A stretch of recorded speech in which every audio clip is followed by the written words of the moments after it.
Hi, I'm Noel New, the songwriting therapist, and I want to talk about two words that are in the English language. I know they're also in other languages, but for the purposes of this discussion, that are in the English language that can and are hindering you without you even knowing it.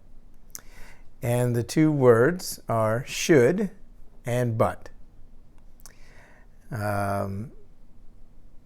Should meaning instead of what you could be doing or would be doing, you should be doing it.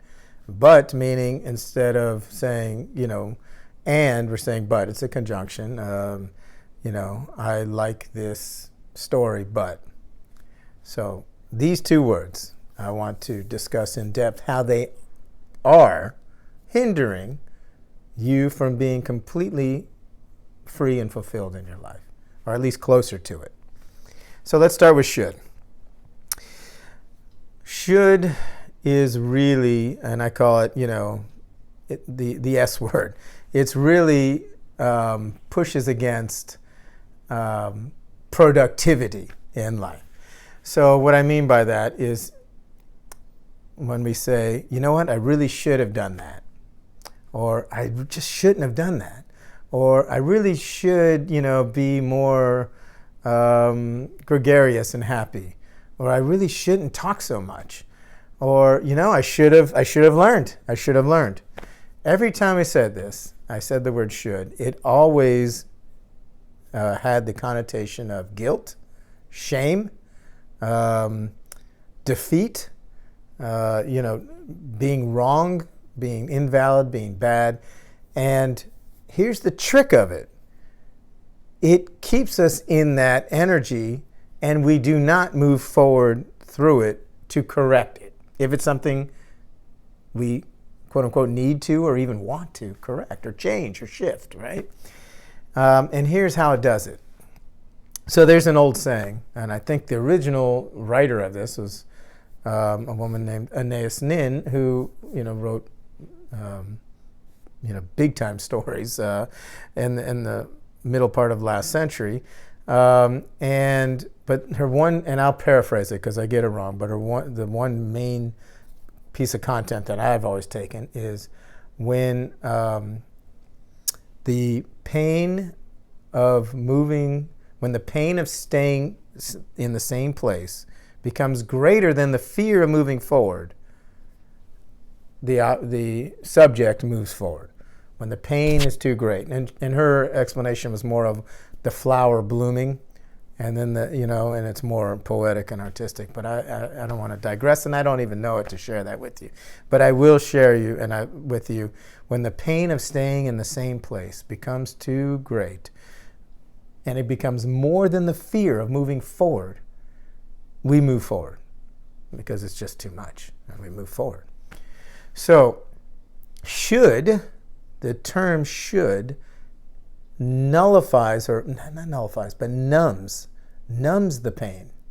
It numbs the pain of feeling that, ouch, that what I did was wrong or not good or whatever the case may be. It numbs it. So it also enhances the fear of moving forward through it because it's like really scary. That's why I feel like I should have done it, or I just would have done it. And so it enhances the fear and nullifies the pain, which keeps us stuck. And then we stay in a cycle of should. Shouldn't. And I can't take credit for this, but should. I'm shooting all over myself. You know what I mean? And that was actually in a movie in the 90s. But called Stuart Saves His Family. A beautiful movie, quite ingenious on a person dealing with codependencies and addictions in himself and his family.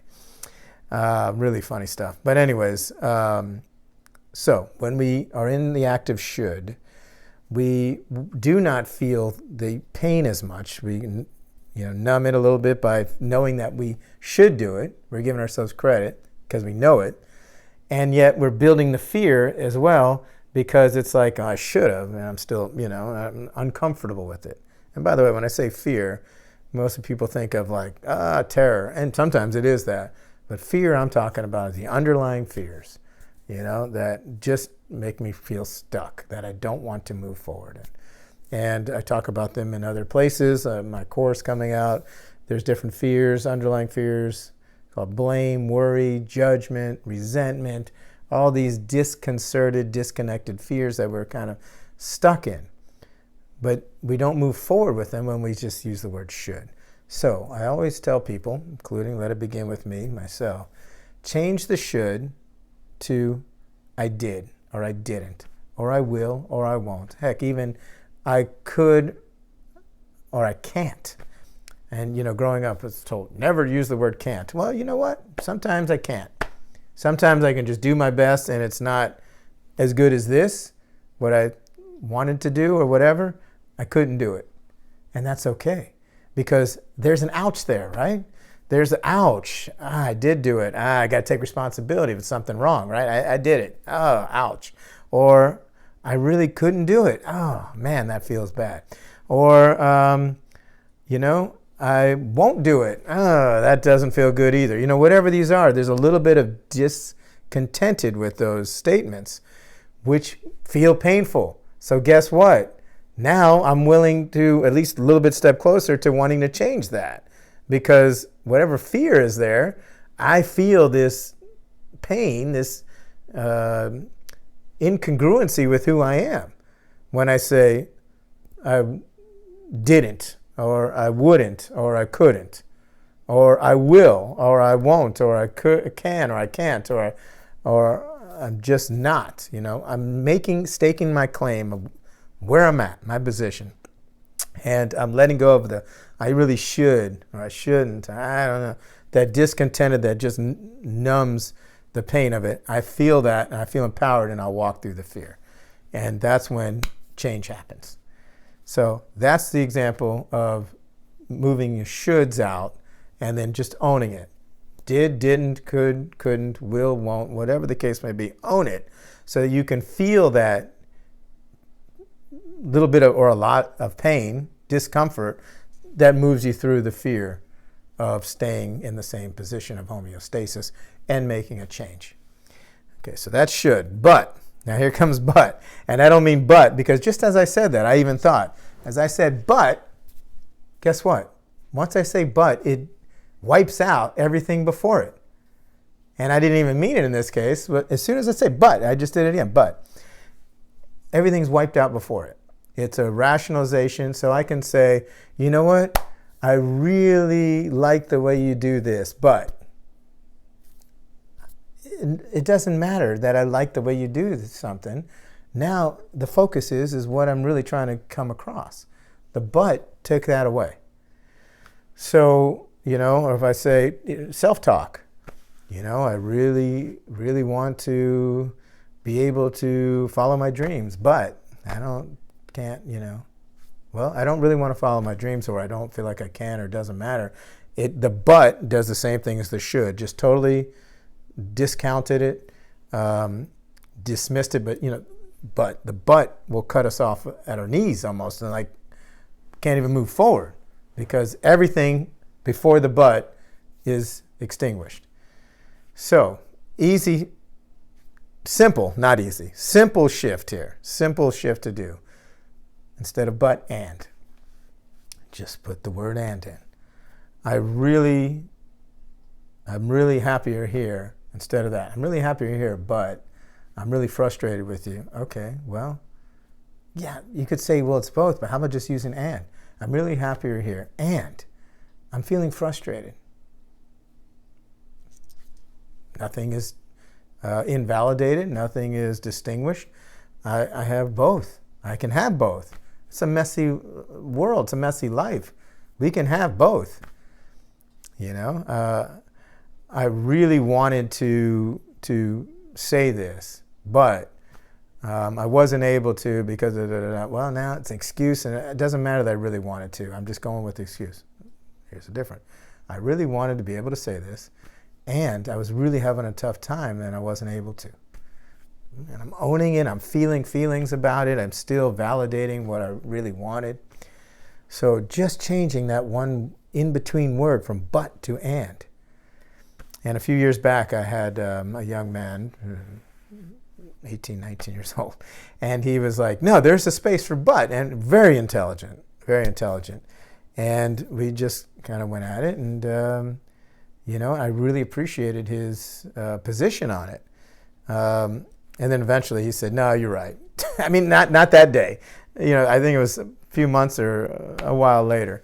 And I wasn't trying to be right. The reality is that every time we use but, it extinguishes, diminishes what we say before the but. Now, disclaimer, those two words, should and but, sometimes there's going to be a place for should. And it came to me quite recently that shoulds fit when it's an objective, not a subjective. So, I plug this phone in, it should get charged, right? There's nothing like, oh my God, that's terrible. It really should. I mean, you put the charger in, it should be charged, right? I mean, so there's a space for it, but it's all objective. So even if it's not charged, you're like, well, heck, it should have been, But there's nothing, but if I say, when I have this phone, I should be able to work it right, and I should be able to do that. Well, no, that's totally different. It should. I mean, I could or I couldn't, or I will or I won't. It's like giving myself the benefit of the opportunity to feel disappointed or whatever the case may be. So, shoulds, if it's just an object or an objective, if then, sometimes should fits. But, of course, I've even said it where sometimes I do want a discount. I mean, this was really difficult, but, I'm okay with it. That I just discounted that it was really difficult because I'm okay with it. Even then, I could say, this is really difficult, and I'm okay with it. Feels better. But it's still okay. And by the way, there's some option words, yet instead of but, or ought instead of should. Sometimes they work, and they have a little bit of different connotation, because should and but have had so much energy of disconnect, and part of our vernacular of disconnect with each other, especially in the last 20, 25 years with the advent of technology increasing our connections with each other and our vernacular of disconnecting with the connections.